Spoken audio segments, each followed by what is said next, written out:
Thanks for the IASB to host this webinar for myself. I'm Ann Tarca, I'm a board member of the IASB, and I'm joined today by Tim Craig, who is the head of the technical team for the Goodwill project, and we're very pleased to be able to talk to you this afternoon. So thanks very much for joining us. We really appreciate the efforts of the IASB during this really difficult time for Melbourne. I know we've got many people from Melbourne on the line today. You know, we're just thinking of you in this really difficult time, and also, you know, in other places that are struggling. So thanks for your time today, and we look forward to telling you about our project, our discussion paper, and also taking your questions as we go. So now we will have some slides, just some introductory points, please. As always, the views here are the views of the presenters. They aren't necessarily the views of the International Accounting Standards Board, the IFRS Foundation, or the Australian Accounting. The discussion paper that we're discussing today is available for download, and the link is here in the slides.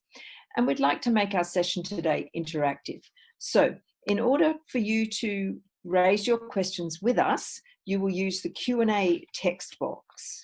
So as you can see on the slide here, whether you're on a laptop or whether you're on your phone, you can submit your questions. You can do that anytime during the presentation. Then we're going to pause at 3 points during the presentation your questions. At the moment, all the microphones are muted, but when we folks will unmute you, so you'll be able to speak to Tim and I and have follow-up to the questions that you raise. So I think that's what we wanted to talk about. This is the discussion paper. It was released in March of this year, and we're looking for your feedback and your comments by the end of December 2020. We have a slight extension on the time available, and that's in response to the COVID situation.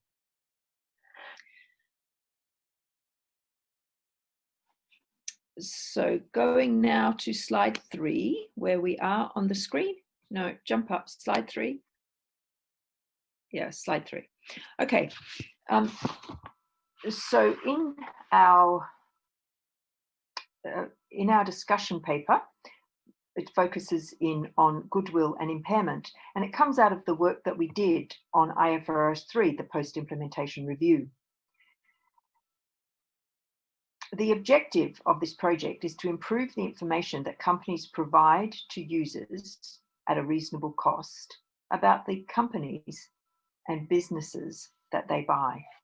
So the IASB hopes that these changes will help users to hold management to account for the acquisition decisions that they make. So the discussion paper contains a number of specific questions for stakeholders. So as always, the IASB is very interested in the feedback from stakeholders on how useful and how feasible you think these new disclosure ideas will be. As part of this discussion paper, we're also interested in any new evidence or arguments you think are relevant to the best way to account for goodwill. Slide 4, please. So where the IASB has got to in terms of the preliminary views presented in the discussion paper. So you can see on the slide that the preliminary views cover 3 main areas, and they reflect the concerns that the IASB has heard from stakeholders. So firstly, the first area relates to disclosures, and the IASB's preliminary view is that it should propose to require companies to disclose information about how business combinations perform after acquisition. The second area relates to improving the accounting for goodwill. So the IASB has spent quite a lot of time considering whether it could make the impairment test more effective, but the preliminary view is that this is not feasible, so that it's not possible to improve the impairment test at a reasonable cost. So the IASB then considered whether to reintroduce amortization of goodwill and the preliminary view was that it should not do so. And the reason was that there was no compelling evidence that doing so would significantly improve financial reporting. Finally, the IASB explored some possible simplifications that would reduce the cost of performing the impairment test by removing the requirement to perform the test annually and by amending how value in use is estimated. In the third area of the discussion paper, there are some other topics listed. The preliminary view from the IASB is that companies should present total equity excluding goodwill on the balance sheet.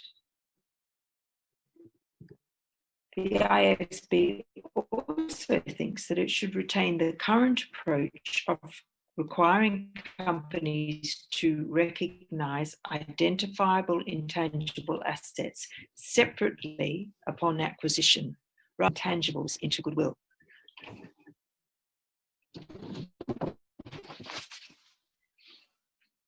It's worth emphasising at this point that the views in the discussion paper are preliminary.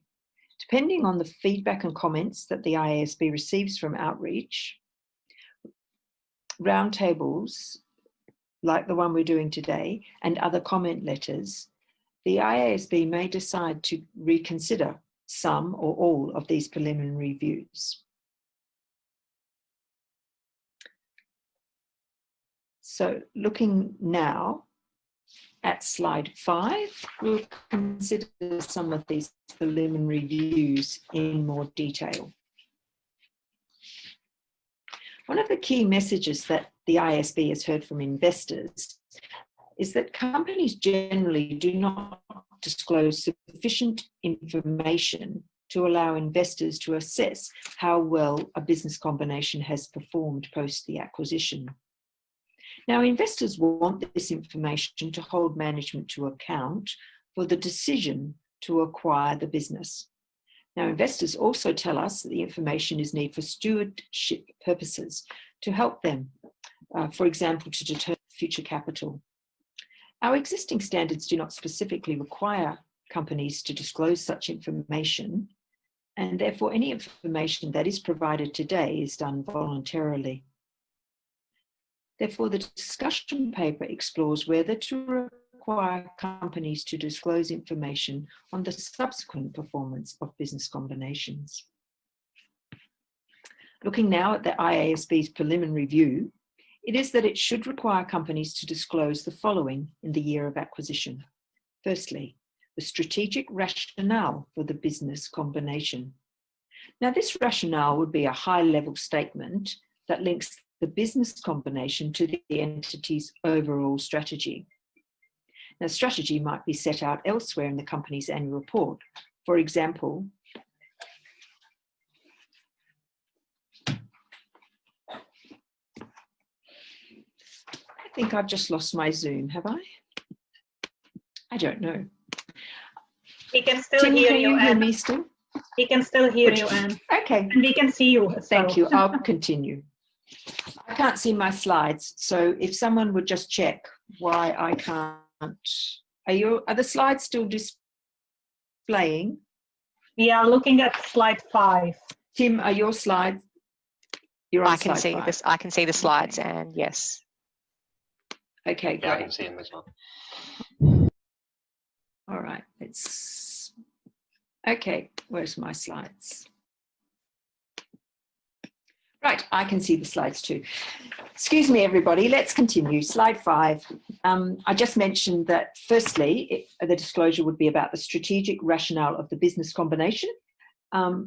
This may appear in the management commentary, for example, but one of the requirements will be that this disclosure would be provided.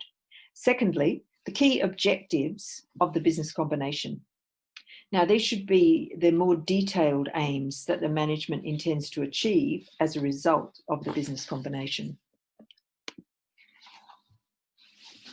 Third, the metrics and targets that management will use to assess to what extent the key objectives are being achieved. So then what would happen in subsequent periods? The company would disclose the business combination's actual performance based on those pre-identified metrics. And this would enable users to assess the extent to which the key objectives identified at the acquisition date are being achieved. Slide 6, please. So what kind of information do companies need to disclose in the subsequent years?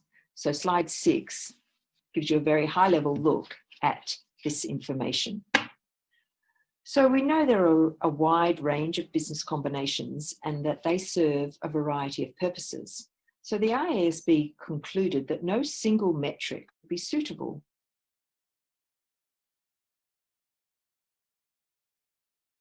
Approach. So in other words, the metrics disclosed would be those that the entity's management uses internally to monitor whether they have met the objectives of the acquisition. These objectives could be operational or financial or a mixture of them both.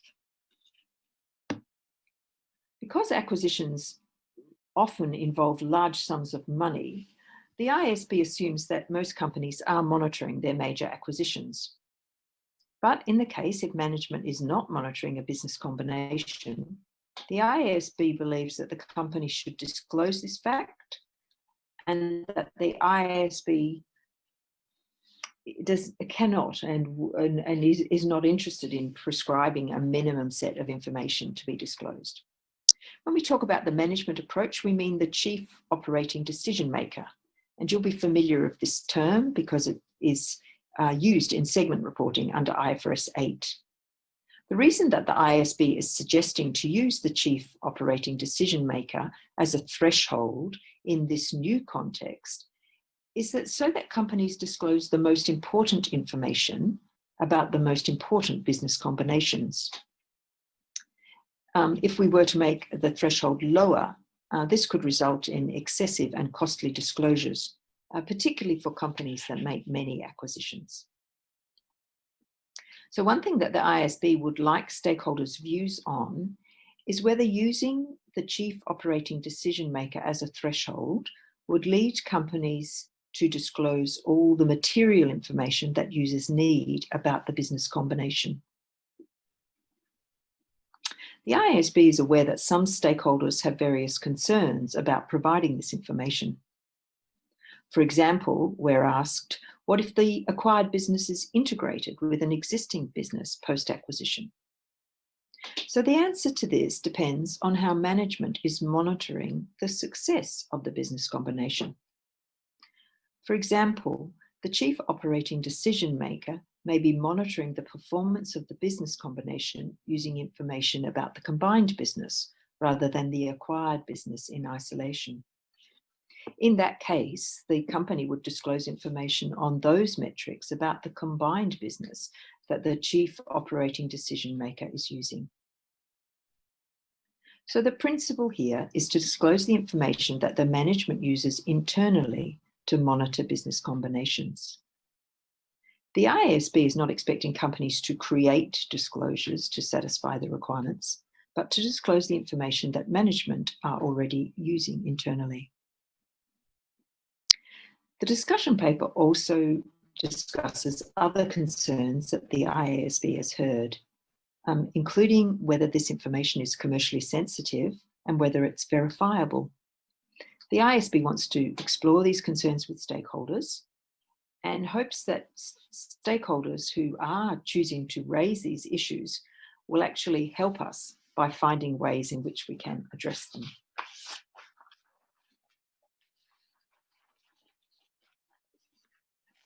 In the IASB view, it's reasonable for users of financial statements to ask companies to provide information that will help them understand how a business combination is performing. Slide 7, thank you. Slide 7 summarises the IASB's preliminary views on some of the other targeted improvements to existing disclosures included in IFRS 3. These are relatively minor proposals, and they include requiring the disclosure of the synergies acquired, defined pension liabilities and debt assumed, as well as some changes to the actual and pro forma information disclosed about the acquiree.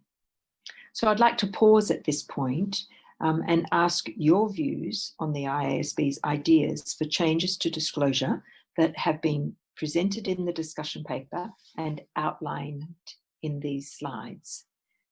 So we would like to hear if you have any questions on these ideas. So I can see, Anna, that we have already several questions coming in. The first question is actually relates to the impairment and amortization goodwill. So I would suggest that we park this question for later and take that when we get to that session. However, we have another question from Stephen Taylor. So, Kim, I would like to ask you if you can unmute Stephen. Yep, done. Tim will be, and I would like to answer your question, Stephen. Yeah, so Stephen's asked a couple of questions. So the first question is about why the focus is on M&A, I guess, and why M&A is regarded as a special form of investment and providing the disclosures around, I guess, the subsequent performance of M&A transactions rather than other sort of internally invested capital, so other capital investment, asset acquisitions, so on and so forth, which could be also a significant part of a company's capital allocation. And so I guess the answer to that, Stephen, is I mean, this is a project that is part of an IFRS 3 post-implementation review, and therefore is obviously focusing on business combinations, and we're specifically responding to the feedback that we've got from investors in that post-implementation review, and subsequently during the project, and also, you know, since the discussion paper's been issued as well, that investors are saying that they're not getting enough information about the subsequent performance of business combinations, and they need this type of information for stewardship purposes and to help hold management to account. However, I mean, I do take the point in that, well, there's also other significant investments that companies do make, and they're not business combinations, they're asset acquisitions, their capital investment. But I guess the response to that is that, well, that's not in the scope of this particular project, and this particular project is focusing on IFRS 3 specifically. And then the second part of your question is talking about the fact that the board has selected chief operating decision maker as a means of defining management, almost as setting a threshold. And you say that the discussion paper argues that a further definition of materiality is undesirable, but the board's gone ahead and used the chief operating decision maker as a threshold. I guess in response to that, as Anne said, the rationale for the board selecting a chief operating decision maker as a definition of management here is really a sort of pragmatic approach. You should make the point, I guess, that just because it's the chief operating decision maker, and because that's involved in segment reporting and IFRS 8, that doesn't mean that the board is expecting segment information here. The reason for selecting the chief operating decision maker is because it's normally, or would be, the highest sort of level of management, and it's to find that high level of management that will therefore sort of act as a filter, I guess, such that only the most important information about the most important acquisitions are disclosed. And this was really in response to some stakeholders that fed back during the course of the development of the discussion paper, saying that, as Anne explained, that they felt that the disclosure requirements could result in quite onerous amounts of disclosure within financial statements for some companies. If you've got a company that's acquiring 5 or 6 companies a year, and they're having to provide this information in relation to targets for those companies for 2 to 3 years, and they have 2 to 3 targets for each of those acquisitions, then there can be, whatever that works out to be, sort of 30 individual pieces of performance information there in a single set of financial statements. And there was some concern that that could be a significant disclosure burden. But it's definitely something that the board is looking for feedback on, as to whether people agree that with that sort of pragmatic approach, whether people agree that actually this would be an onerous set of disclosure, whether that is a real concern, and whether the chief operating decision maker is the right approach to follow. Because some have already fed back and said they feel that the type of information a chief operating decision maker sort of reviews may not necessarily be granular enough for investors. And so that's another aspect of it, as to whether the board should just follow a normal materiality threshold here, and whether that if they follow the chief operating decision maker approach, whether there could be material information that investors are missing out on. And that's definitely something that the board would like to hear from stakeholders on. Steve, yeah, thanks very much, Tim. Really appreciate your responses. So the point, I understand your response to my first question, but realistically, you're right. The project is only comes from issues surrounding M&A accounting and disclosure. So the questions that have been asked, presumably to various respondents, and we never, as an external observer, not sort of sure how much weight I want to put on that evidence, but the questions have all been asked about M&A. My point is that what I see being proposed here is a substantial increase in what I think are relatively vague disclosures, because the discussion paper says it's not about comparability per se, given that circumstances differ from firm to firm. So it's essentially an attempt to regulate some additional disclosures through the standard setting process about one form of investment activity, when the stewardship concern is ultimately about how managers use free cash flow, and all of the tremendous amount of academic evidence suggests that there's as much, if not more, free cash flow wasted on reinvestment internally than there is on external M&A. And external M&A is normally, in most, if not all countries, subject to a whole variety of other kinds of external analysis, criticism, and in some cases justification and disclosure, such as I think Nicole Perry's question that I see below has highlighted. I don't understand really why the IASB is pushing down this path, because I think it's probably going beyond what's what the role is in terms of accounting standards. And I have significant doubts about whether it's what auditors' views. And I'd certainly be interested to hear from auditors about what their view was with regard to the kind of disclosure criteria that is proposed in the discussion paper. I mean, yeah, greatly appreciate your response.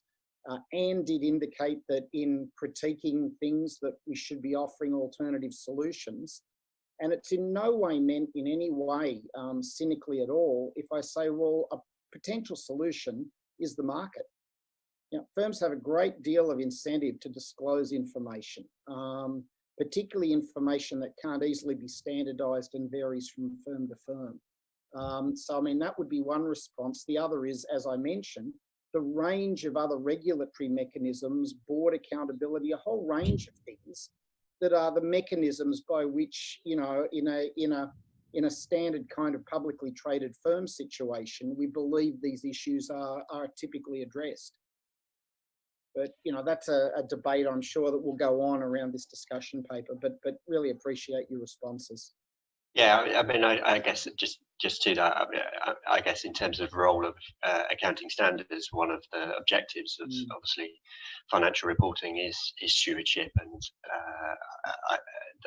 the point of these disclosures is to help hold management to account, and it's what investors have said they need in order to do that. And I guess the feedback that we're getting from investors, as I said, throughout the project and in the post-implementation review, is quite a strong steer that they're not getting this information at the moment, or they get it in certain circumstances, but not in all circumstances.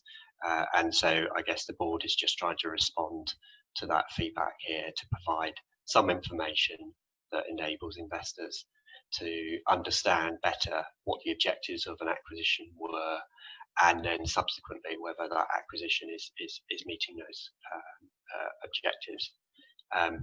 In terms of auditability that you mentioned, that is something that the board is very keen to hear from auditors on. I think to date, from the audit community that we've heard from so far, the message seems to be that if management can prepare it, then we can audit it, but that it will come at a cost, so that there will definitely be a cost to these disclosures, and I think the board is very conscious of that. But the general message seems to be that auditors could verify that it is information that management are using,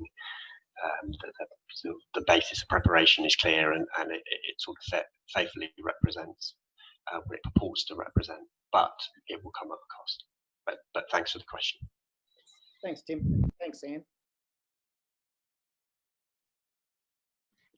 Thanks, So, Stephen. I see that you would like to take another question from Nicole. Yeah, I'd like to speak to Nicole, if Nicole would like to be unmuted.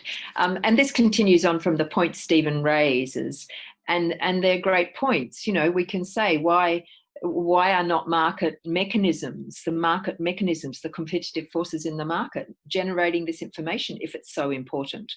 But as Tim has pointed out, we're hearing from users who are saying they're not getting the information, and quite a strong message from them. And these are not people that come, if they're bringing something up, it is a serious concern for them. So Nicole asks, in relation to the strategic rationale for an M&A, this is usually disclosed in the OFR or the stock exchange announcement. So why does the board think that it's better to get this information inside the financial statements? And she asks whether it's about consistency or being audited. So I think first off, it's about us responding as we think, what is this information that the investors are asking for? And as we looked at that information, the strategic rationale behind the M&A activities stood out as a point that where we should start. Now, some entities do a good job in disclosing, but many don't, and so disclosure is uneven. And when disclosure is uneven, that is when standard setters may look at it rather than say, well, yeah, it is being addressed in an OFR. So we saw it as a key part of the set of disclosures that investors would be interested in. So for us, it didn't make sense to say, well, we'll leave that outside and it's covered in some of the material outside the financial statements. In terms of presenting a package, and that's what this is, very much a package of the thinking over a long period, we felt that we needed to include this inside the package. If it were to result in a standard, that means the standard applies to everybody. Everybody the endeavour to provide information to satisfy that need of users. If we don't put it inside the accounting standard, then we are finding that some people will do it and some people won't, and therefore not meeting investor needs. So it's getting the call out there to all of the users, all of the preparers of the IFRS financial statements, because what we find, so Nicole, in this setting in Australia, a person might find it's quite well done, but that doesn't mean it's equally well done in New Zealand or in some of the jurisdiction where IFRS standards are used. Yeah, thanks for that, Anne. And I assumed that that was the case, certainly as a preparer. I think broadly, like to think we do it pretty well, but certainly I think there are lots of good examples of it being done very well. And that's why I was interested to see that whether the thought process behind it was more of a consistency and, you know, I think to your point, it's bringing together the whole story, but also forcing in some ways the organisation to be explicit about linking it back to their existing strategy rather than being either opaque or sort of obliquely referencing that it was strategic. And I think that will really be quite a challenge for some organisations that maybe don't have that rigour around some of the acquisitions that they do currently. So it'll be really interesting to see how they pull that together. Yeah, thanks, Nicole. Tim, would you like to answer the question from Mark about resetting metrics? Yeah, so Mark has asked a question about the metrics and can they be reset? And so the board did discuss that point, and the board's preliminary view on this is that if the metrics do change during the course of the period that the management are monitoring the acquisition, then yes, they should be allowed to be changed, but a company would need to disclose that fact, disclose that it has changed its measures, and to explain why it's changed its measures. I mean, the board thought, again, given that this is a management approach, that forcing a company to continue to use a metric that it is no longer actually using and monitoring internally didn't really sort of line up with that management approach. So the board did permit management and companies to change the metric. But I guess the slight issue that some people might raise with that is that, well, can management just not continually change the metrics to suit what's actually happening with the acquisition? And I think the board would hope that a little bit like Stephen and Anne were just talking about, that there would be some market discipline over those changes, and users of the accounts, given the disclosure about the change and the reasons for the change, would be able to challenge that, make their own assessment as to whether they feel that that was a reasonable thing to do by management. But the short answer is yes, they can be reset, or at least the metric itself can be changed. Yeah, thank you for that. I suppose I'm just thinking that in the Australian situation, where we have large proprietary companies that are using the equivalent to the International Financial Reporting Standards, and so therefore the commentary about market force, etc., is well, not the same in those settings. And so I think there would be a concern with entities flip-flopping in terms of if they were able to reset those metrics from one period to the next, and if so, you'd have to question the value of the information to the users of those large private company financial statements. Yeah, I mean, I think it definitely is a concern, and obviously that's you're raising that, and that's yeah, that's good feedback for the board. But yeah, the expectation from the board that there would be market discipline, as you say, in a private company setting, it may be different circumstances, and in fact, we have heard from other stakeholders more generally. There has been some questioning around whether these types of disclosures actually suit a private company type setting where they're using IFRS. So that sort of fits into that type of feedback as well. But thank you. Thank you. And we have another 2 questions from Simon. Would you like Yes. to take those? Thank you. Thanks, Helena. Yes, I'd like to address Simon's question about the expected synergies. And Simon's asking, are these synergies that are paid for, as in included in purchase price, or are they synergies expected to be realised over and above the price paid? The way the board is thinking about these synergies, it's the synergies that will be achieved through the acquisition, so realised over time. Now, I'm not sure about the second part of your sentence, because I don't know that it's synergies realised over and above the price, because price reflects the synergies that the entity expects to realise. But in terms of distinguishing between, is it purchase price or is it synergies to be realised, it's the latter. The board is thinking about synergies to be achieved in the acquisition. And the idea behind requiring this disclosure is to help investors to understand the benefits that management expects from the acquisition. So as we say in the DP, this may be a range rather than a precise amount.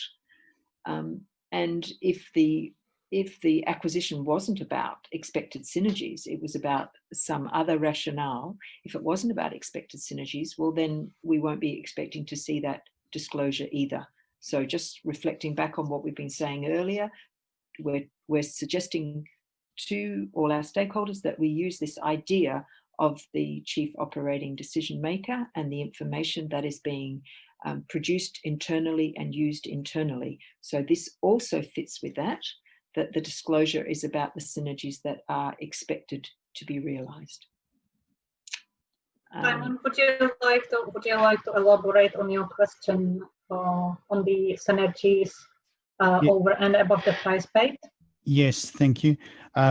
Sorry, a little bit of context. I'm a valuer, a financial valuer, and in many circumstances we see situations where people talk about the price paid, and Nicole suggested this as well. People talk about the price paid might be $100 and that they expect to realise significant synergies. Now, and if you look at M&A models, often people model a value of the, can I call it the standalone business that is going to be acquired.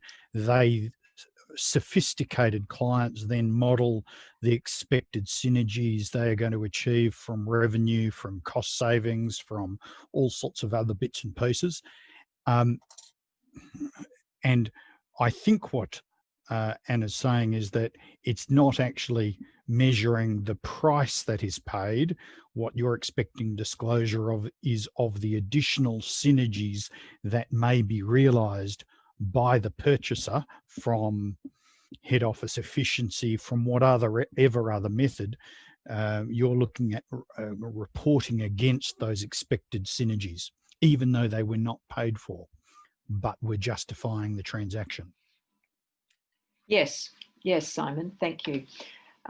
Last year, Tim and I prepared a case study where we used real life examples to feed into a case study. And in those real life examples of M&A, people were talking about the types of synergies they expected to come as a result of the acquisition.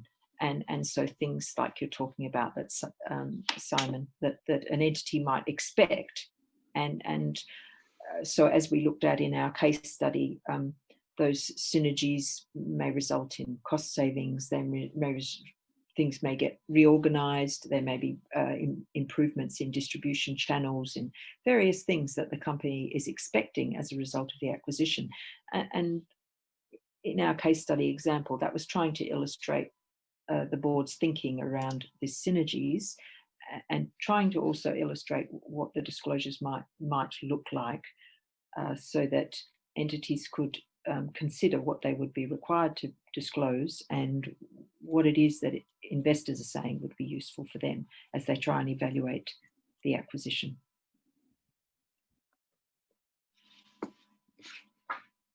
Sorry, my only comment was that if it's synergies not paid for but expected synergies, there's then a big emphasis. Management has a tendency to underestimate those if they're then going to be reported again, measured against them. That was all my comment was. Yeah, okay, yeah, yes. Tim, do you want to add anything? No, I don't think I've got anything more to add. I mean, as Anne says, it's about explaining the benefits of an acquisition to investors, and therefore it is the expected synergies. I mean, I guess in terms of your last point, in terms of a tendency to therefore underestimate, then there is that risk. That obviously means that they're to the market underestimating the benefits to that acquisition, and therefore in theory the market will react accordingly. But agree that there is that risk, but yeah, at the present time there isn't a requirement to provide any quantitative information about expected synergies, and so there would at least be some quantitative information that will be being provided to investors and help investors hold management to account for those expected synergies, and also to understand the basis of why management paid the price that they did pay for a particular acquisition. But take the point. Thank you, Tim. Thank you, everyone, for your questions. We don't have any more questions for this session, and we are nearly on time. So, Anne, I will ask you if you could continue with the presentation. It's me, actually. Kim, can we move to slide 8, please? Thanks. So we're now turning to slide 8. We'll now discuss the other main topic in the discussion paper, which is the subsequent accounting for goodwill. And we'll stop a couple of times during the course of this part of the session, and again have a chance for people to make some comments and to ask questions. The two key pieces of feedback were that stakeholders said that impairment losses were recognised too late. So investors had often reflected reductions in their valuations long before impairment losses are recognised by companies. And secondly, stakeholders said that the impairment test is costly and complex. So in response to this feedback, the IASB explored whether it could make the impairment test more effective at recognising impairment losses on acquired goodwill on a more timely basis. And we'll take a look at the IASB's work in that area first. And then we'll look at the IASB's preliminary views on whether to reintroduce amortization and on its efforts to reduce the cost and complexity of the impairment test. So the IASB identified two possible reasons for the too late issue: cash flow forecasts that are too optimistic and shielding. Now, on the first issue, IAS 36 requires management to use forecasts that are reasonable and supportable, and to also assess the reasonableness of assumptions by examining the causes of differences between past forecasts and actual cash flows, and to assess the reasonableness of past forecasts. In addition, companies are required to disclose information about the assumptions used to provide users with information to assess the reliability of impairment tests. The IASB's preliminary view is that if forecasts are too optimistic, this is more of an implementation issue that's better dealt with by auditors and regulators than by standard setting. Now, slide 9 explains the second issue, which can lead to impairment losses on goodwill not being recognised when stakeholders might think they should be, which is shielding. Before we start, I guess an important point to mention here is that the impairment test is not a direct test of goodwill. Goodwill does not generate cash flows on its own. It can only generate cash flows in combination with groups of other assets, and so can be tested for impairment only with those other assets. Goodwill is therefore tested for impairment in a cash generating unit or group of cash generating units, and hence the test is an indirect test, since goodwill cannot be measured directly, and the unit of account for the test is the cash generating unit. So this slide provides a simple illustration of the shielding issue. On the left-hand side of the slide is the acquired business. And something's not turned out quite as expected, and an impairment loss would be recognised if the acquired business was tested in isolation. Now, in most cases, the acquired business is integrated with some other part of the acquirer's business, often to achieve synergies that management expect from the business combination. And in this example, the acquired business is integrated into one of the acquirer's existing businesses, and there's significant headroom in that existing business. Its recoverable amount exceeds the carrying amount of its recognised assets, and that may be because of internally generated goodwill that's not been recognised, or unrecognised intangibles, or simply because the fair values of the recognised assets are higher than their carrying amounts.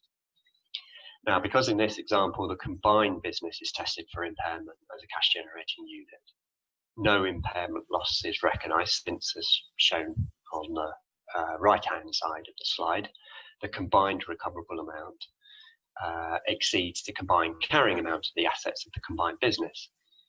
So the headroom of the existing business is shielding the acquired goodwill from impairment, and hence this simple example illustrates a too late issue. Shielding occurs in the current impairment test because the reduction in value is first absorbed by the unrecognised headroom, and an impairment loss is recognised on the acquired goodwill only if all of that headroom has been used up. So moving on to slide 10, the IASB looked at an approach to reduce the shielding effect, incorporating the headroom into the impairment test. So this approach would have compared the recoverable amount to the carrying amount of the recognised assets plus the headroom from the previous impairment test. And this prevents the prior period headroom automatically absorbing any reduction in the value of the combined business. Any impairment that results, which is basically any reduction in the headroom since the previous test, still needs to be allocated between the acquired goodwill and the unrecognised headroom. However, the approach attempted to allocate at least some of the reduction to the acquired goodwill, whereas in the current test, it's first allocated to the unrecognised headroom.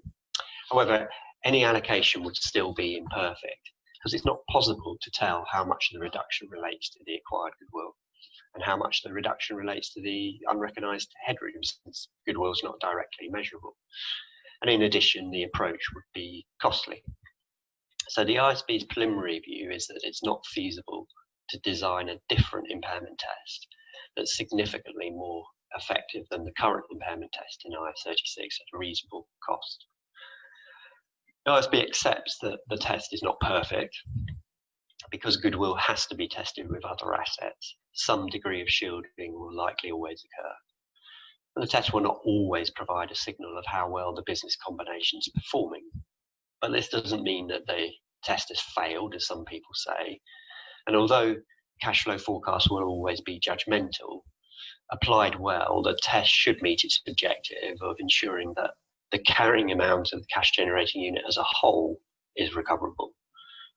And the disclosures proposed on subsequent performance that we went through earlier, we've just been through, should provide better information about the performance of a business combination than the impairment test can. And in fact, providing such information is not the purpose of the impairment test. So before we move on to the discussion by the IASB on whether to reintroduce amortization or not, I guess I'll pause here for any questions or feedback you may have on this part of the discussion paper on the impairment test itself, in particular whether you have, for example, any ideas on how the IASB could improve the effectiveness of the impairment test. So I can see then that Stephen Taylor has a question. So would you like, he is asking about that impairment testing is asymmetric and only looking for overstatement value. I'm not sure whether you can see the question. Would you like to answer it? Stephen, would you like to? Yeah, no, I was simply endorsing what I think seems like a really sensible idea, given that impairment testing, as I said, is is totally asymmetric. What the concern is endeavouring to identify whether we have overstatement of goodwill, not understatement. So when you think about it, requiring an expensive, potentially expensive box to be ticked every year to say we went and confirmed that there's no need for impairment, when the broader, in a broader sense, that there's absolutely no reason to believe impairment is necessary, I think is a really good commercially sensible idea. The only caveat I'd offer to that is that, there have been examples highlighted in the business press over the years. So I'll simply draw on one that the business press had fun with for several years, and that was Qantas, when it was trading at a market value well below its book value before it engaged in massive write-downs. And of course, that's not specifically about goodwill. But my point there is that when you see firms that do trade for a number of consecutive financial years at well below their book value, perhaps some people don't see a signal about possible impairment issues as clearly as others might. So I guess my comment would be that I think it would be helpful if any proposed standard is clear, as clear as it could reasonably be, about the sort of indicators that one would think would trigger the need for an impairment test. Yeah, and you're right. The indicators, moving to an indicator-based impairment test, the indicators are quite obviously a very important part of that. And the board hasn't yet had a full discussion on the indicators it would propose for this test. In the discussion paper, it mentions that it would need to review the indicators that are in IAS 36 and think about whether it needed to add to those, particularly because this would be indicators of impairment for more of a business effectively, rather than an asset that maybe the IAS 36 indicators are more targeted at. Yeah. So that's definitely something the board will need to do if there is support for this particular proposal, which we'll come on to in a moment, but it is about simplifications and is about removing the need for an annual test.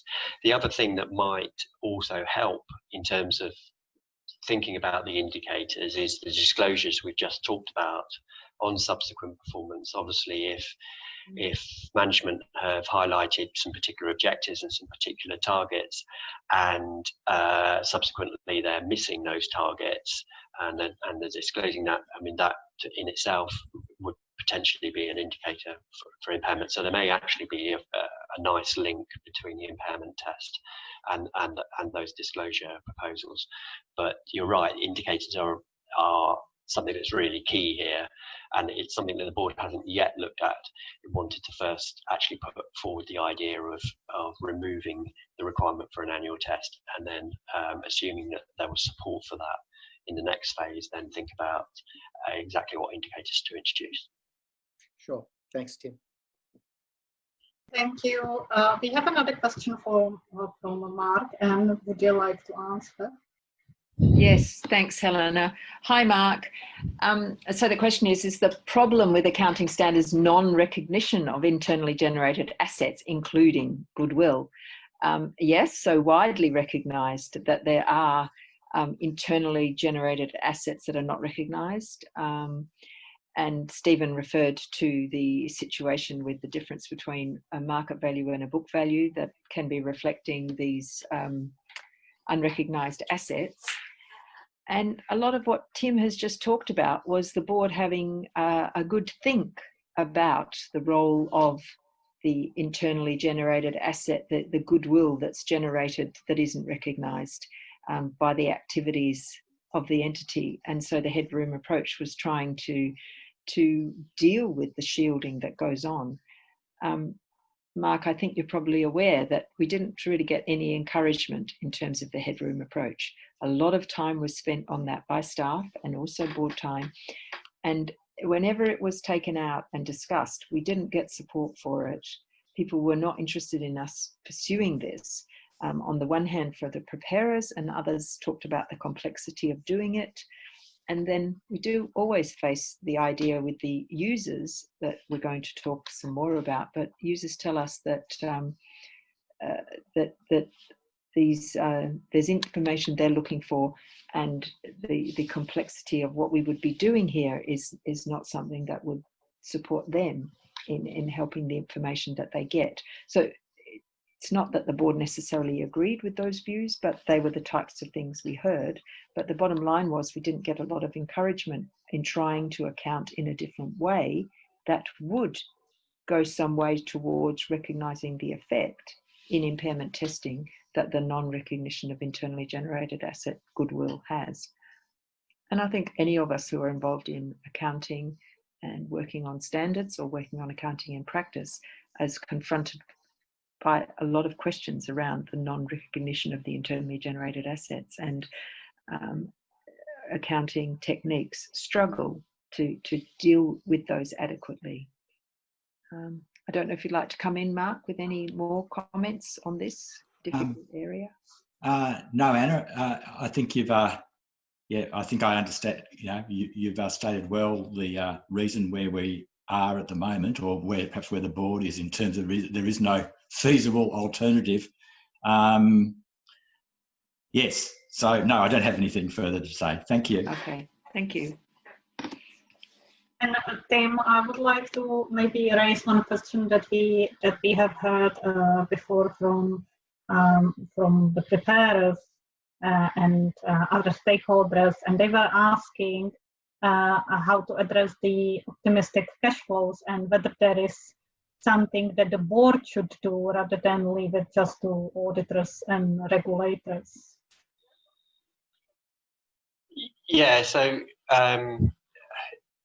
we have had some comments on that. I mean, as I said, there are quite a lot of requirements in IAS 36 about the cash flows that need to be used, and if reasonable and supportable cash flows are being used, and if companies are looking at past forecasting history and how actuals have turned out, and reflecting that in their current assumptions, then the thought is that actually a reasonable impairment test should be performed, and therefore if companies are being too optimistic, as I said, the board's view is that feels like, given the extent of guidance in IAS 36, that feels like it's more of an implementation issue, and therefore something that's better addressed by auditors and regulators rather than by standard setting.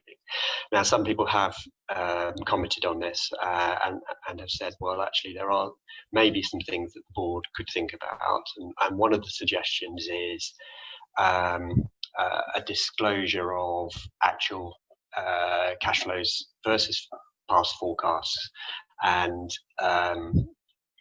sort of a disclosure that sort of illustrates a company's forecasting accuracy, shall we say. And I guess in response to that, I think what the board would want stakeholders who think that that's a reasonable idea to think about when sort of providing feedback is to think about, well, actually, how would that actually operate? For example, if you know, this is a long-term forecast, this is forecasting the value of a business effectively for the life of the business, and therefore if you just present the first year of the forecast versus actuals, that doesn't really give you a huge amount of information, and there could be timing differences, so on and so forth. Therefore, you probably have to provide a reasonable period of times where you do this assessment of actual cash flows versus forecasts. What should that period of time be? And there's a cost to that. There's a cost for companies actually calculating those variances and disclosing that. And also, there's a balance in terms of the relevance of the information.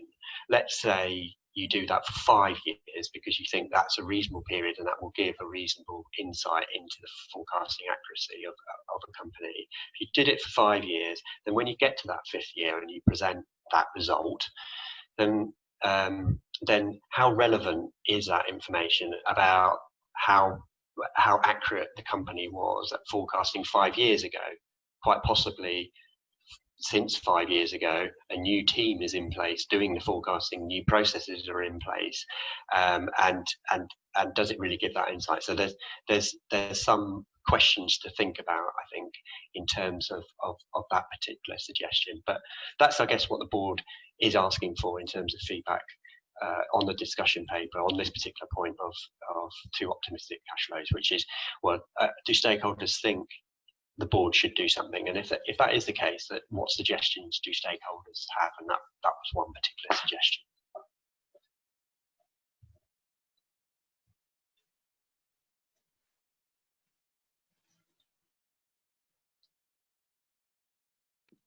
Thank you, Tim. So I think we are on time, and we just got another question. Sorry, from Moana. So, and I see that you would like to answer. So maybe this is the last question for this session, and then we will move to amortization. Thanks, Helena. Moana, thanks for your question, pointing out some long-standing unresolved issues and concerns around this question. The IASB does work with auditing standards boards, and indeed consults with regulators very, very, very regularly. There's a lot of consultation that goes on between the IASB, the standard setters, and the regulators. So it's not that people aren't aware of issues and don't talk to each other, they do. But what you're asking for is, well, when collectively these people are going to come up with an answer? So I think our DP this time round is a result of a lot of thought and trying to bring back some issues that seem to have been long-standing. And indeed, just to even open up the amortization question again, recognises that what we have heard for a long time from people.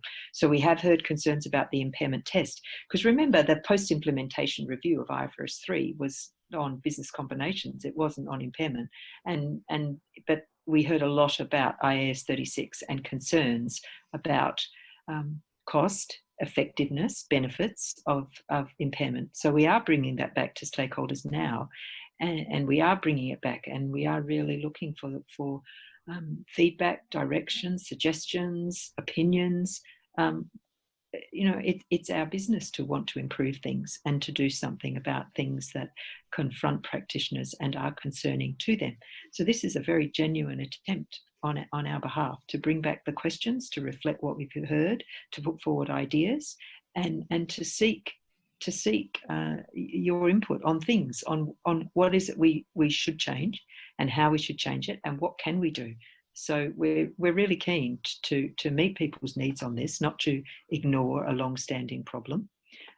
But as Tim and I have already said, you know, we want to hear from you, and then we want to be able to consider your suggestions and work on them as best we can.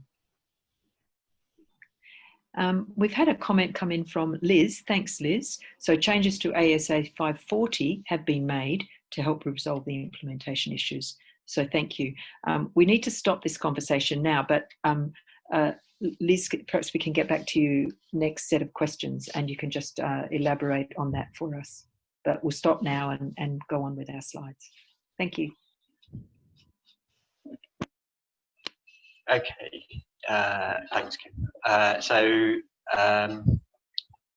In the post-implementation review, several stakeholders said that the IASB should reconsider amortization of goodwill. And since amortization provides a simple mechanism that does target the goodwill directly, the IASB explored whether amortization of goodwill should be reintroduced. And slide 11 lists some of the arguments for amortization and some of the arguments for the impairment-only approach that stakeholders put forward.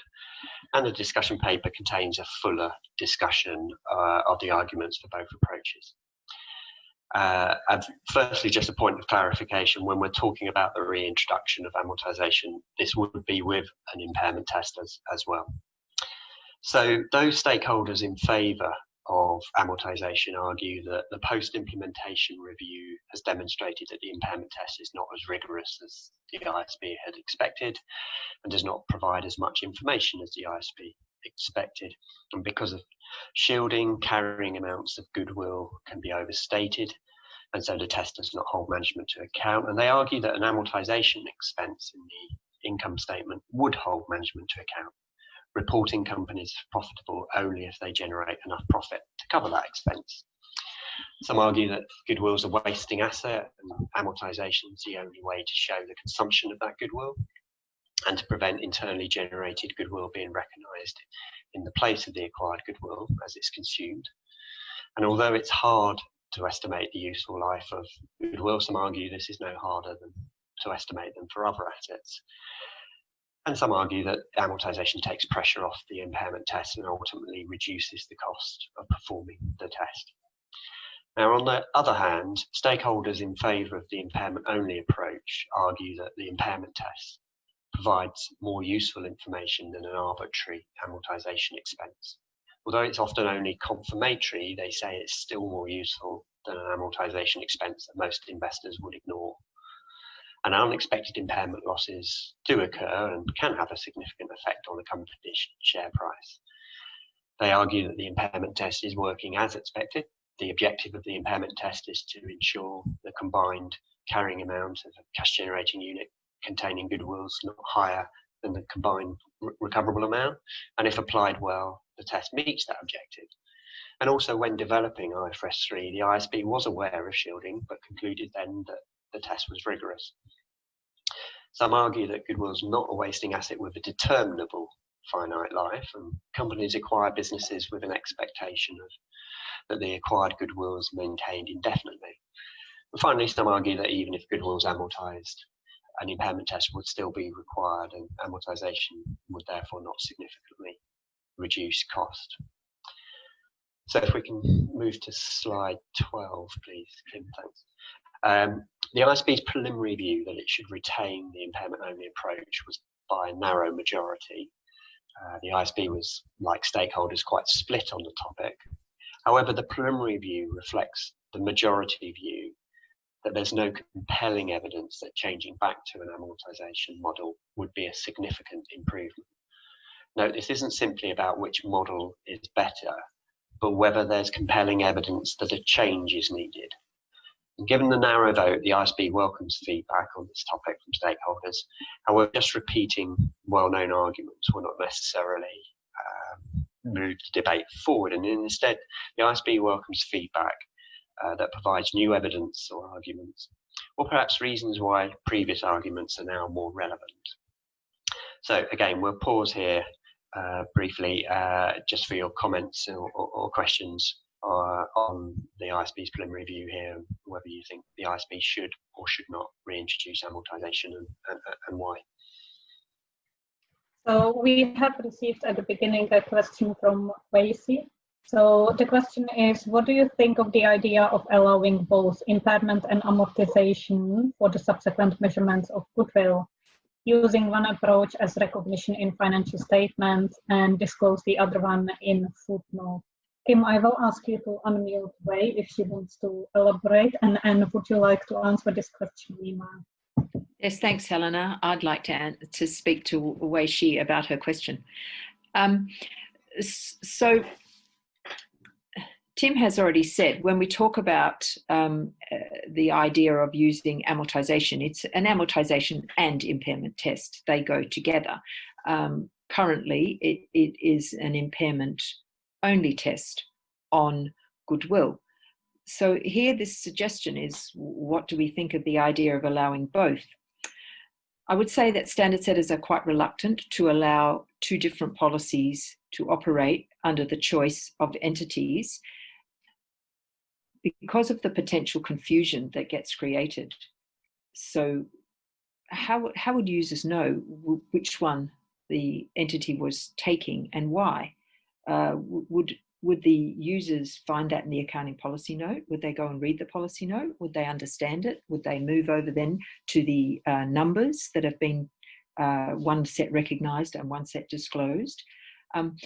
For something like Wei Shi's suggestion to be effective, it would be assuming quite a high level of understanding of accounting and for some people, impairment and amortization are quite abstract concepts.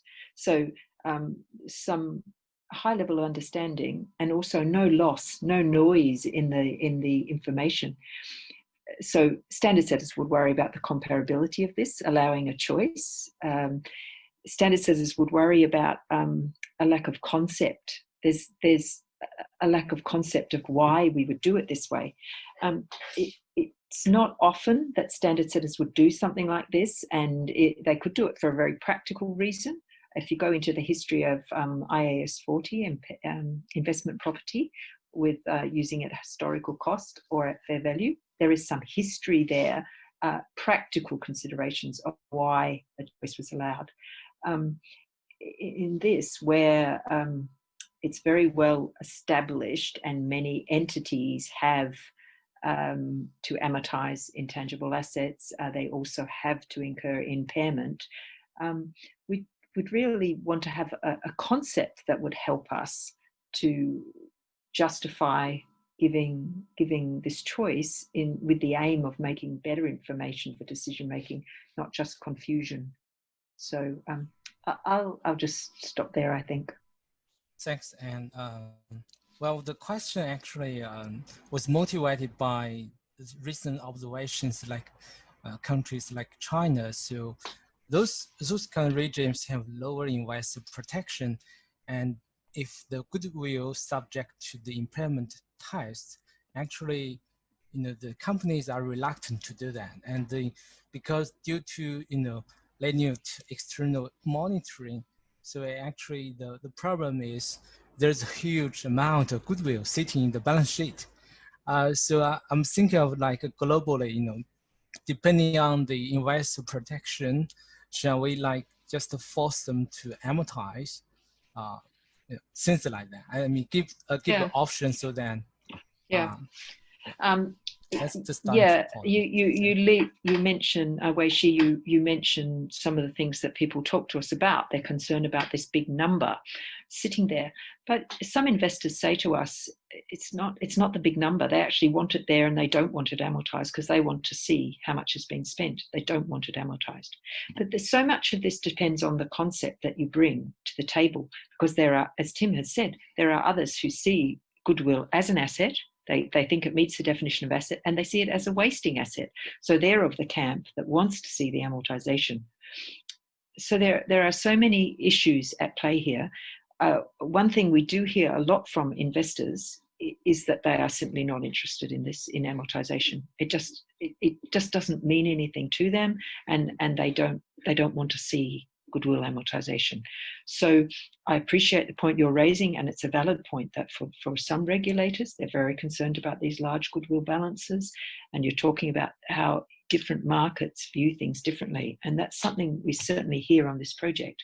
There are some particular areas and jurisdictions who feel very, very strongly about what is the best accounting they would like to see, but unfortunately there's another jurisdiction that has really different views, and that's what we're struggling with. So thanks for raising the question. Thank you. Thanks. So thank you. And maybe I would just ask Tim, so would be, or is the reason for introducing or reintroducing amortization actually the fact that the board was not able to improve the impairment test? Would that be a reason to reintroduce amortization? So yes, the board spent a long time trying to see whether it could improve the effectiveness of the impairment test, and as we discussed, couldn't find a significant improvement to the existing test, and so some stakeholders do say, well, because of that, therefore you should reintroduce amortization. I guess the question that the board would therefore ask is, as we were sort of saying in the presentation, is, well, actually, why would amortization significantly improve financial reporting? As Anne says, investors will generally ignore amortization. It's quite possible that those preparers, those companies that are attending this particular session might think, well, if amortization occurred, I might adjust that as part of my management performance measures. So how does amortization actually improve financial reporting? How does it help hold management to account? Now, there are some that do believe that it does, but there are also others that believe that it doesn't. And I guess that's what the board is asking stakeholders to think about here, as to whether there's compelling evidence that this would be a significant improvement in financial reporting. A lot of the arguments that are put forward about it being a wasting asset, about the recognition of internally generated goodwill in the place of consumed acquired goodwill, if you believe it is a wasting asset, that all of those arguments were put and considered by the board, put to the board and considered by the board in 2004, and it made its decision that the impairment only approach was the preferable approach. I think the board is still in the position that it doesn't believe that a useful life of goodwill can be reliably calculated. Therefore, the board, I think, would believe, as it did back in 2004, that an amortization charge can only be arbitrary, and therefore would an arbitrary reduction in the goodwill balance, which would be ignored by investors, would that be a significant improvement?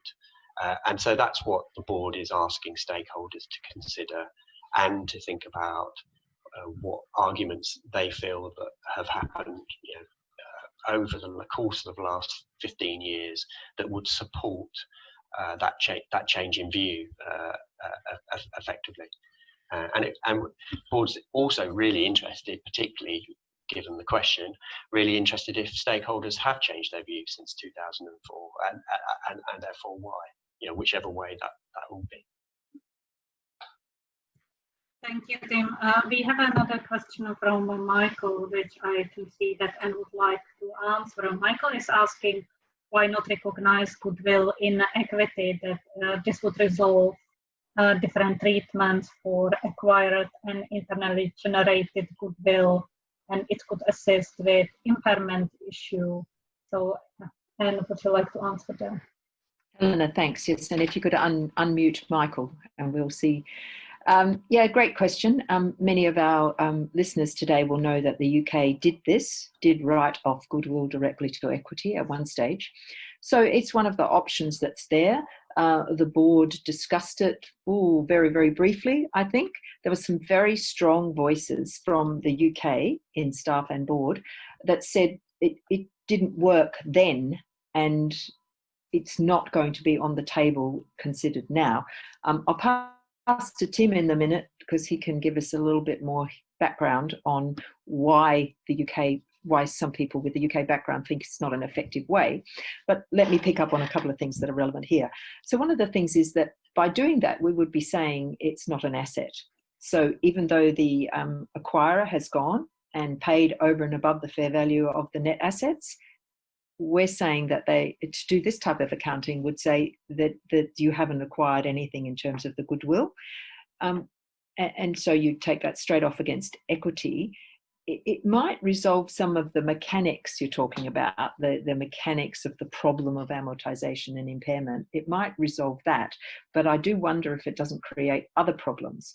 There are theoretical problems and practical ones. The theoretical problems are conceptually, we'd be saying that goodwill's not an asset, that you've just paid good shareholders' money to acquire something, you've paid over and above, and there's nothing to show for it.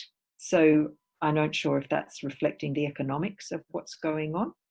And then on the practical side, how would it go for the acquirers? How's it going to look as they go back to shareholders and investors and say, we've just done this and we've incurred a loss on this investment? You mentioned that the disclosures could cover this. Indeed, they could, but it would actually require quite a different way of thinking about the issue. And so it wasn't picked up as part of the DP, but thank you for your question. I'm going to see if Tim wants to add in on anything on what the UK situation when the UK's actually did that. But before I pass to Tim, I will just add that something else we hear as standard setters is people don't like us flip-flopping. So this is coming up with the amortization question. Why are you flip-flopping? So to go back to something like a direct write-off on equity would, for some stakeholders, be a step too far, because that would just be going back in time to something that was discontinued. Tim. Yeah, I don't really have much more to add, actually, because I think the reasons you give are sort of the reasons why the board, as you rightly say, the board did actually look at this briefly at the beginning of the project as whether this should be one of the options, particularly given the UK experience. Yeah, the main reason for rejecting it or not pursuing it is an asset, and as you say, it would be odd in terms of it wouldn't be reflecting the economics, because management and the companies that are acquiring these businesses believe they have actually bought something of value, and therefore it would be inconsistent with that. I mean, once you get into if you did pursue this, then you would then have to have a think about, well, where do you actually put it? Is it equity? Is it a transaction with shareholders? Which it isn't really, but some might say it is. So there are a number of other questions around that, but I think the broad reason is that it was inconsistent with the board's view that Goodwill is not reflecting the economics. Having said that, Michael, there have been a number of stakeholders that have suggested this as an alternative, and in fact we've heard it from some investors as well. Michael, do you want to add anything?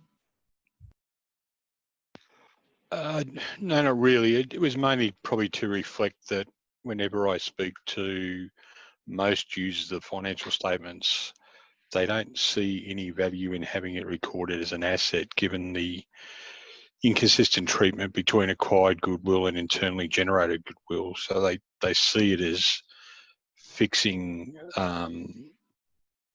almost like a standard created issue rather than a real issue.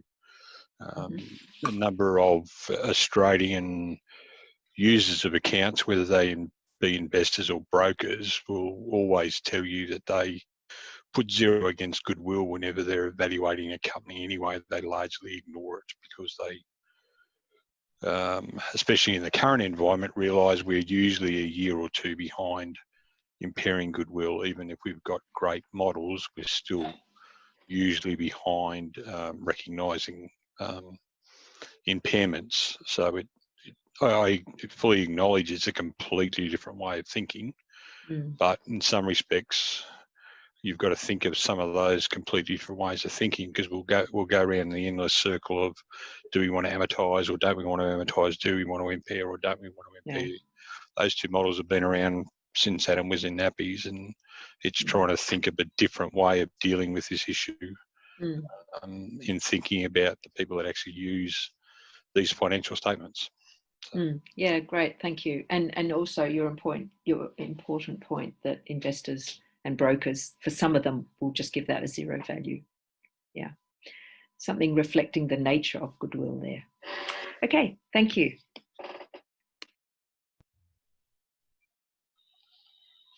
So I believe we answered all of the questions that we had, so we could move to another section.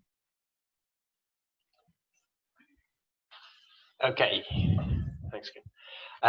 So the other feedback from stakeholders during the post-implementation review was that the impairment test is costly and complex to perform.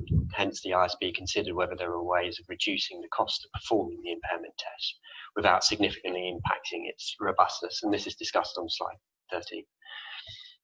One of the reasons given for the cost of the test by companies is the requirement to perform the test, even when there's no indication of impairment. And the IASB's preliminary view is that it should remove the requirement to perform a quantitative test annually, However, companies would still need to assess at each reporting date whether there's an indication of impairment, and if such indication exists, a company would have to perform the quantitative test. This change should reduce costs for companies. However, there are mixed views on the extent of the reduction, and there is also mixed views on the impact this would have on the robustness of the test. Some believe this introduces further judgment into the test, and that not performing the test regularly could result in a decline in the expertise with which companies perform the test. Some also believe an indicator-based test should be introduced only if amortization is reintroduced. So this was another preliminary review where the IASB's majority was narrow. The majority considered the reduction in costs significant, which would help offset some of the costs of those new disclosures, and the reduction in the robustness of the test marginal. Performing the test when there's no indication of impairment is unlikely to identify a material impairment and will provide little information to users. And performing the test every year cannot solve, for example, the shielding issue. The IASB's preliminary view is that it should also extend this change to intangible assets with indefinite useful lives and intangible assets not yet available for use. These assets are also currently subject to an annual quantitative impairment test. The IASB also considers some simplifications to how value in use is estimated, which could in turn improve the impairment test. So currently IAS 36 prohibits the inclusion of cash flows from an uncommitted restructuring or from enhancements or improvements to assets in the cash flow forecast that companies use to estimate value in use. And stakeholders have said excluding those cash flows can be difficult, particularly determining which cash flows relate to maintenance versus expansionary capital expenditure. As well as reducing costs, removing this restriction could make the test easier to understand. Where an asset or a cash generating unit contains the current potential to be enhanced or restructured, that would be reflected in the asset's fair value. And if that potential is also available to the owner of the asset, it's logical that it's reflected in its value in use as well. However, there are concerns this change could increase the risk of cash flow forecasts that are too optimistic.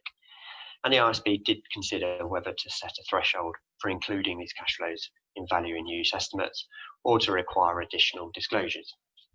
However, the IASB considered the requirements in IAS 36 regarding reasonable and supportable assumptions that already apply to other cash flows in value in use estimates should provide sufficient discipline over these cash flows as well. Thus, the IASB's preliminary view is that it should remove the restriction on including these cash flows in estimates of value in use without any additional threshold or disclosures. Stakeholders also commented that the use of pre-tax cash flows and a pre-tax discount rate to estimate value in use did not reflect how such estimates are being performed in practice, generally being estimated on a post-tax basis, and that pre-tax discount rates are not observable. Hence, allowing value in use to be estimated using post-tax cash flows and a post-tax discount rate, which is the IASB's preliminary view, would make the test easier to understand and provide users with more useful information where, for example, post-tax discount rates are disclosed rather than pre-tax discount rates. So again, we'll pause here for any questions or comments you may have on these simplifications, and welcome any comments you may have on, for example, moving to an indicator-based test and the impact this may have on the robustness of the test. So Tim, while we are waiting for some questions from the audience, I would actually ask what we heard before from some of our stakeholders was a concern that if the requirement to perform impairment test annually is removed, then the companies would not produce the impairment test in such a robustness or complexity, and there would be a risk basically that a material impairment is missed because the entities may, lose the information or knowledge, which is the benefit of preparing the impairment tests every year. So maybe if you could talk a little bit whether the board actually considered those concerns. Yes, I mean, as I said, it was a narrow majority that voted for this particular preliminary review, and for the minority, one of the big concerns was the impact on the robustness of the test, and it's certainly what it's certainly what the board is looking for feedback on in terms of the extent of the impact on the robustness of the test. I mean, I think in the majority's view, it's unlikely that a material impairment would occur without there being an indicator of impairment, and therefore that was the principal reason why the majority felt that the impact on the robustness of the test would be marginal. And so I guess in terms of those stakeholders that might feel it would be more than marginal, I think what the board would be looking for stakeholders to explain is, well, how would material impairments be missed, if there weren't, why it's possible for material impairments to occur without a company identifying a suitable indicator of impairment. And notwithstanding the discussion we had at the very start with Stephen around the board needs to have a hard think about the indicators it might put into IAS 36 as guidance here. That said, one of the things that we have heard from some stakeholders is not necessarily around it's not necessarily around the missing an indicator or missing a material impairment. Because of that, it's more to them, the impact on the robustness is more about the sort of institutional memory, and the fact that if a company isn't performing this test on a regular basis, it loses that sort of institutional memory of the test, and therefore some stakeholders are concerned that then when a company does find an indicator and does have to do a quantitative test, the sort of quality of the tests might decline because companies aren't performing these tests on a regular basis. So again, as I say, the board's very interested to hear what stakeholders' views on this, but certainly the majority's views were that of the board was that the impact on the robustness would be marginal. Thank you, Tim. We get another question from Michael. He is asking, as there were a number of issues using value in use, whether it would be actually better to replace the value in use just with fair value and have only the fair value available for testing the impairment. And I see that you would like to answer this question. Thanks, Helena. Hi, Michael. Thanks for the question. The board gave quite some considerable thought to this. It's been raised by various stakeholders that perhaps the improvement would be to have just one method. So we had a look at it, and we had a look about where value in use is used and how the calculations are done, similarly for fair value.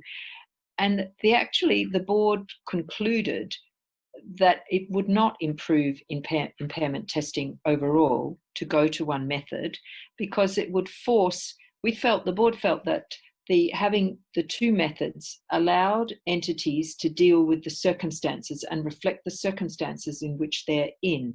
And if the board went for one method, in your suggestion using fair value only, and forced entities all to use that one method, then the impairment testing would actually be less effective, because you're actually forcing the entities to use one method, even though that one method is better suited to one scenario, not another scenario.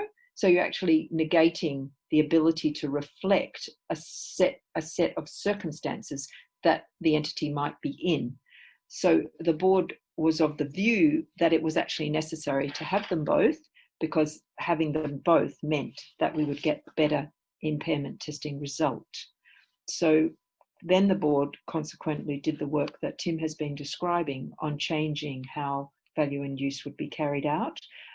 The board spent time considering whether changing the way the cash flows were calculated in order to reflect the future events that were expected.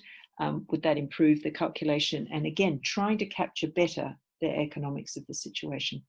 So I think that that's where we got to. Michael, do you want to add anything to your question or bring any other points up for discussion?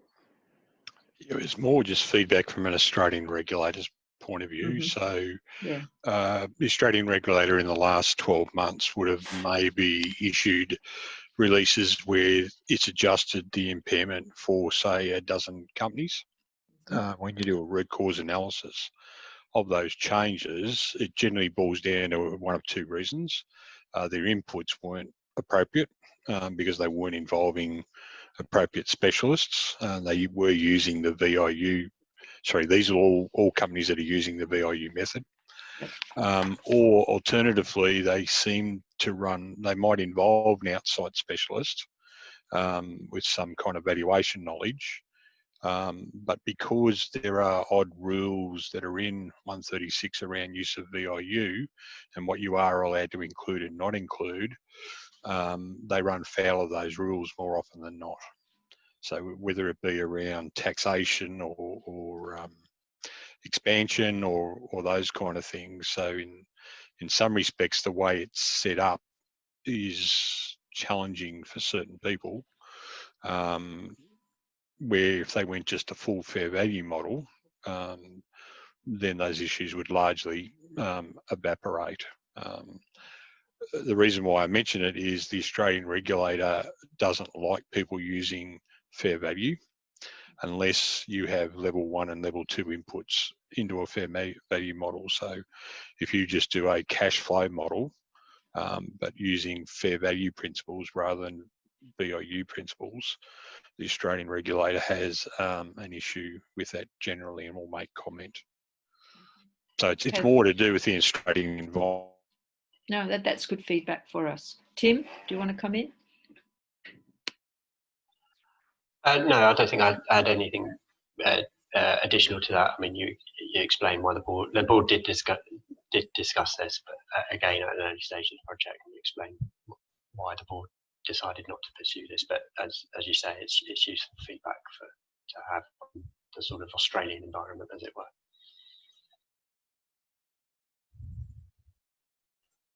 Thank you. We have another question from Judith. She is asking if impairment testing is not done annually, that could mean actually losing the annual disclosure information on the impairment testing.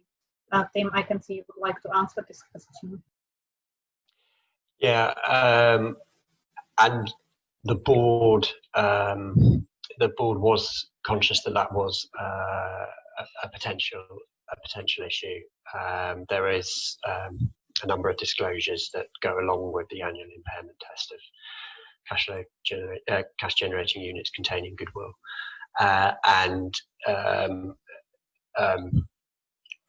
if the requirement for an annual test was removed, then those disclosures could be lost.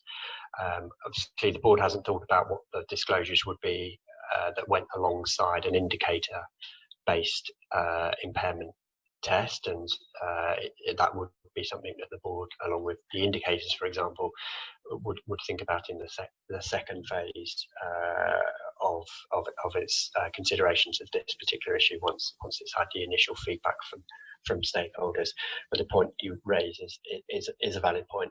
I guess the only thing I'd say is that the purpose of those disclosures, why there are disclosures around the assumptions for these annual impairment tests, is to allow users to make an assessment themselves as to the reliability of the impairment test. So in terms of if the impairment test is not actually being performed, then that sort of requirement isn't necessarily there. Now, obviously, they might provide some other useful information to investors. For example, information about growth rates could be useful for investors. I guess the one thing I would say to that would be well, if that was a concern, it sort of this is only provided for cash generating units that contain goodwill when it's tested for impairment. You know, that why would that information be needed just for those cash generating units? Surely that information would be useful for all cash generating units, but users aren't getting it for all cash generating units, you know, where they don't include goodwill. Therefore, they must be getting the information from elsewhere. So I think, given it's the primary purpose of providing these disclosures, I think that was one of the considerations the board had when it took this preliminary review. But it's a reasonable point, and it's something that other stakeholders have actually raised as well. So thanks. Thank you, Tim. I believe we are on time, so we can move to another section.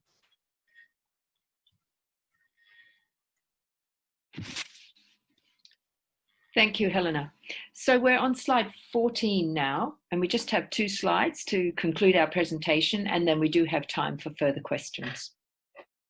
So looking at slide 13, 2 more topics in the discussion paper that we'd like to touch on. Firstly, the IASB's preliminary view is that companies should present on the statement of financial position the amount of total equity excluding goodwill.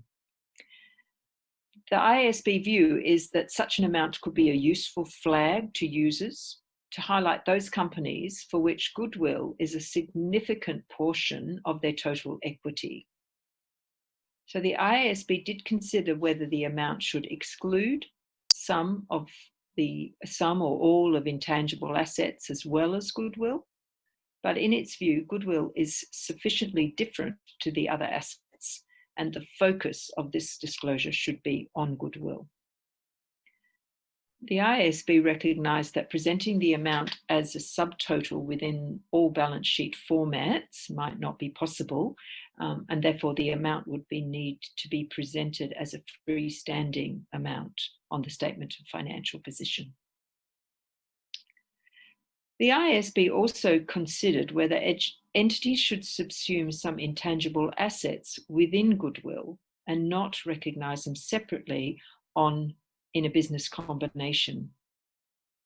The IASB had feedback from stakeholders that questioned whether the separate recognition of some identifiable intangible assets was useful, where those intangible assets are difficult to value reliably, and where distinguishing some intangible assets is complex and subjective. Some stakeholders also questioned why some intangible assets are recognised separately in a business combination, but similar internally generated intangible assets are not recognised. So stakeholders' views on this are mixed. Some said that separate recognition does provide them with useful information about what a company paid for, and separately recognising intangible assets with finite lives rather than subsuming them into goodwill, which of course is not amortised, is more useful. So there's diverse views. There are diverse views amongst board members on this topic, but the preliminary view is that there is no compelling evidence to change the recognition criteria for identifiable intangible assets in a business combination.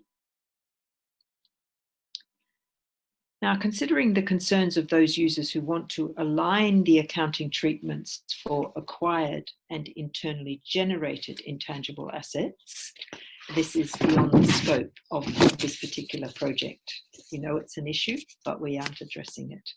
The IASB does encourage our stakeholders who want us to consider a broader project on intangible assets to please respond to our agenda consultation project and point this out as part of the project. So going to slide 15. Okay, the purpose of this slide is really to emphasize to you that we have produced a package of views and proposals and changes, and we consider it to be a balanced package. So slide 15 summarizes the IASB's preliminary views and how they line up against the objectives for the project. We do see them as a package because we see them as interconnected rather than individual preliminary views. We see it as a package. We don't think about each of these things in isolation And we would ask that you, our stakeholders, also approach it this way, and you consider your responses to our preliminary views as a package, and consider the interaction between the different views. Overall, the IASB has provided preliminary views which, in our view, would help give better information to users about business combinations and would help to hold management to account for acquisition decisions by both the disclosures that we have outlined today and also the subsequent accounting for goodwill. But importantly, there will also be some cost relief to preparers, and so that package overall would give a reasonable balance between the costs and the benefits achieved. So we really look forward to your feedback, but first let's open for some questions. So we have a question from David. David is asking if you can value the intangibles for a business combination, why can't you revalue them afterwards? So Tim, I can see that you would like to answer this question. Tim, could you please unmute David? Yeah, I mean, I think so. Anne touched on this, and it's certainly feedback that during the post-implementation review, I think there was some feedback from some stakeholders on the difference or the difficulty of recognising intangible assets in an acquisition, in a business combination, and the difficulty that provided to investors in when they were trying to compare companies, that maybe one company grows organically whereas another company grows through acquisition, and the difference in the sort of the accounting models, I guess, for internally generated intangibles and for acquired intangibles, which this question sort of touches on. And I think, as Anne said, the board did look at this and did consider this, but in the end concluded that this was a much larger issue. So looking at whether there should be alignment between the recognition criteria for acquired intangibles and internally generated intangibles and consistent accounting treatments. The board considered that was a much larger project than the scope of this particular project, which is a post-implementation review of IFRS 3, and so decided that it shouldn't pursue this within this particular project. As Anne said in the discussion paper, for those stakeholders do think that the board should take a look at a sort of broader project on intangibles, a broader look at internally generated versus acquired intangible treatments. Then it encourages stakeholders to respond to the board's agenda consultation, which is sort of in play at the moment. Stakeholders will have an opportunity to respond to the board's request for information on the agenda consultation. So that would be the avenue, I think, those stakeholders that feel the board should look at this issue should take. Thank you, Tim. David, I can see that you have another question. Would you like to actually ask? Thanks, David, for your question about the reversal of impairment. I'm not aware that we've discussed the reversal of impairment in relation to this particular project, even though thousands or probably millions of words have been said. So we haven't discussed that. You mentioned that in your observation, there is a tendency not to reverse the once written down impairment on the non-goodwill intangible assets. And I don't have empirical evidence. I'm not familiar with what is actually happening in practice from academic evidence on this point. However, that would be consistent with a conservative approach to accounting, wouldn't it? Generally speaking, people are writing down and not writing up. So a conservative approach is writing down and not doing reversals. Your comment is that companies seem happier with lower assets, lower depreciation for the non-goodwill intangibles. I would speculate what we're observing is people doing taking the write down if they believe that it's required under IAS 36, but not going back and revisiting and writing up. Why would they not do that? Because of perhaps measurement uncertainty around that write up, their lack of confidence that the new valuation would be accepted. We recognise that many of these intangibles are difficult to value, and so for an entity to come back saying they want to reverse that impairment because circumstances have changed, maybe they just feel that the cost benefit doesn't work for them, that the credibility in the market is not there for a revaluation or reversal of impairment that would then bring up the valuation of intangible. But that's me speculating. David, do you want to come in with any comments? No, that I think that's what it is. People, and that was the comment that I received informally, that yes, the companies don't want to write it back and reverse it, then have to write it down again. So everybody seems to be happy leaving it. And you mentioned the term conservative accounting, but I thought we sort of got rid of that with the conceptual framework and worked for fair representation. But people's behaviour still seems to be based on the old conservative approach. Yeah, well, to use the word conservative is very loaded, isn't it? What I meant was that accounting practice and accounting traditions are much more likely to be writing things down than they are to be writing things up. And I think that holds globally. Yep. Thanks. Thanks very much, David. Tim, we have another question from Mark. He is asking where regarding the amortization of goodwill, where is the IFRS for SMEs going? So if you could answer that question. Well, I'm not aware that there is, I mean, you're right, within the IFRS SMEs, goodwill is amortized. I think it's over a 10-year period. And that was more on a cost-benefit basis rather than a conceptual basis for SMEs. I'm not aware of any potential changes on that, but I'm not close to that particular project, so I'm afraid I can't necessarily comment specifically on that. Anne, are you? Yeah. Yeah. Yes. So. Many listeners will know that we currently have a request for information out on the IFRS for SMEs, asking for people to answer many specific questions about how and whether we should be changing the requirements within IFRS for SMEs. Mark, we haven't received any feedback with people saying to us that they would like changes around the amortization of goodwill, or I'm not aware of us receiving that kind of feedback. So we have a document and we have many issues that we're raising, but I'm not aware that goodwill is something that people have been speaking to us about, asking for changes. It's an interesting question you raised, because the goodwill amortization question has come up for the US for FASB, because for their private company standard allowed amortization, but with their standard for listed entities, the same as the IFRS standard, had an impairment only approach. So the US situation, reconsidering accounting for goodwill, the FASB has said in its public documents that that has come about because of what they actually do for their private entities.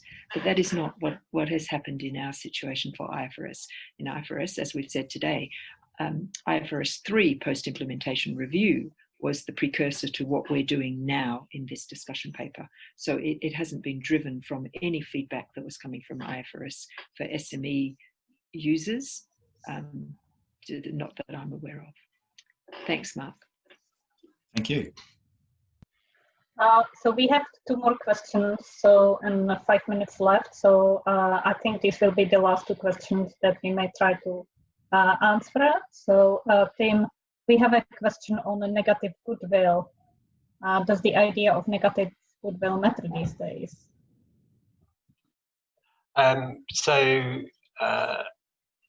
Negative goodwill was when the post-implementation review of IFRS 3 was performed.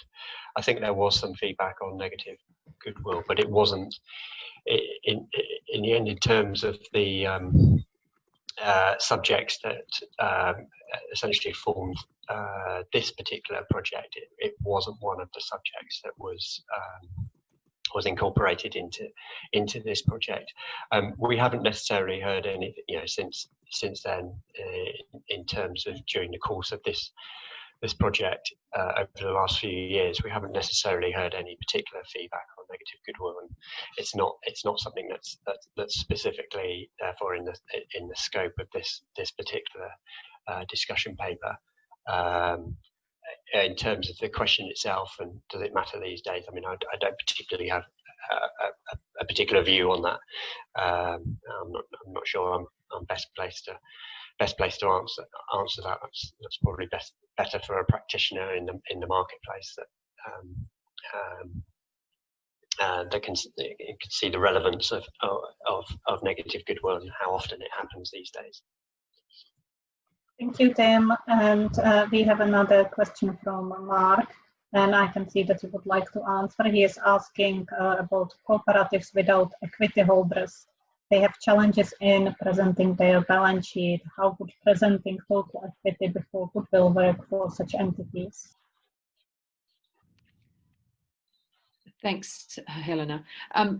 Mark, perhaps you can tell me how this balance sheet might look, because they don't have equity holders. So do they just show assets, total of assets and total of liabilities, and then they have net assets available to the cooperative members? I think our proposal for the separate disclosure of the goodwill was about highlighting the goodwill, because there was some concerns that some users were not recognising the goodwill asset. So in the scenarios where companies fail, and these companies that have failed and recently over the last several years have been holding very large goodwill balances. And there's just been some concern that we've been hearing that people are not realising that the nature of the goodwill asset, and therefore this separate disclosure would highlight it for them. Now, there are those that say they don't need this amount highlighted because they can read a balance sheet and they understand what the goodwill was. But the idea was that it needed to be highlighted and a separate subtotal, and then the databases would pick that up as a separate subtotal. So that kind of idea of communicating the information. So in the instance of a cooperative, to follow through on that approach, it's really just highlighting the goodwill figure, highlighting how much is goodwill on this balance sheet. So in the cooperative scenario, if there is no equity section, so you can't go equity less goodwill, it would be a matter of highlighting assets less the goodwill, so that the goodwill number was visible. Yeah, thanks, Anne. So you would see the situation where cooperatives where the unit holders are all liabilities. Mm-hmm. And so therefore they will still have an equity section that's reflecting items that accounting standards, for example, require to go into equity. So mm-hmm. things coming from other comprehensive income would be sitting in there. So there will be an equity section. So you would actually, in likelihood, you would have a negative amount against that equity number, I think, if you, well, I'm saying that in a way when you're saying presenting equity before the asset goodwill. I'm just trying to understand how what that would look like, because they would typically show a net asset position. Yeah, that's how they would present.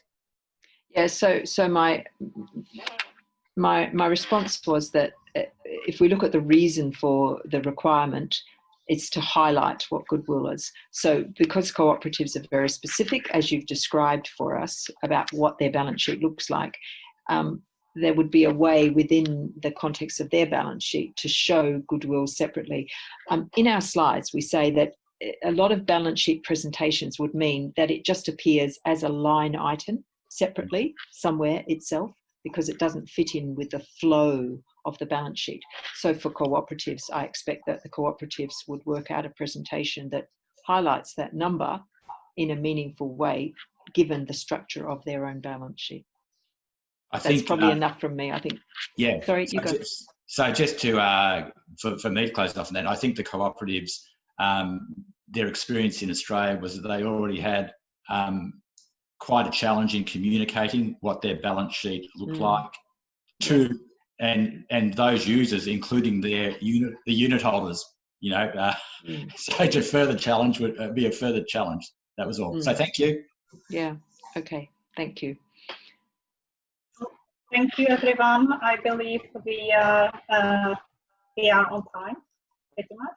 So I would like to thank everyone for questions and for participation in this webinar. I would like to thank Anne and Tim for their time and for the great presentation. Also, I would like to encourage everyone to actually provide comments to the discussion paper to IASB by 2nd of October 2020, and you can provide your comments either via IASB website, email, or via LinkedIn and Twitter.